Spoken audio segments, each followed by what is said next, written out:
Mtazamaji, tuelekee mkoani Simiyu ambapo mkuu wa mkoa huo Bwana Anamringi Macha amezindua kampeni ya ushirikiano baina ya serikali na shirika lisilo la kiserikali la MAF ya kuwainua kiuchumi wanawake, vijana pamoja na wazee. Teddy Kilanga na ripoti.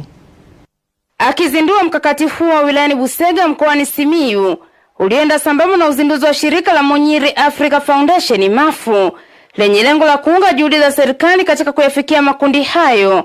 Mkuu wa mkoa wa Simiyu Anamringi Macha anaelezea faraja ya uwepo wa wadau hao.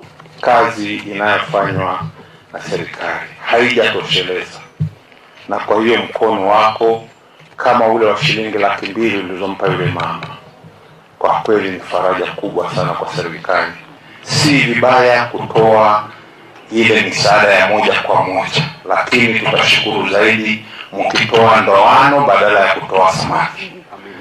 Kwa mtu mwenye njaa ya haraka akipewa samaki sana. Tuko na dhamira ya kupunguza umaskini kwa kukuza biashara endelevu, kutunza wazee na kutoa ushauri kwa viongozi wa kizazi kijacho, na lengo likiwa ni kuyafikia mataifa ya Afrika, kuleta ushawishi wa mabadiliko chanya kote Afrika.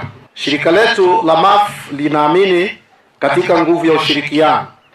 Kwa hivyo tunaomba kushirikiana kwa karibu na serikali, sekta binafsi na wadau wengine wa maendeleo. Shirika hili limerejesha matumaini kwa wajane, wazee na watoto wa wilaya ya Busega mkoani Simiyu waliokuwa wanakabiliwa na changamoto za kiuchumi. Na katika mtaji huo nilianzisha biashara ndogo ya dagaa, nikanunua dagaa, natembeza, nauza.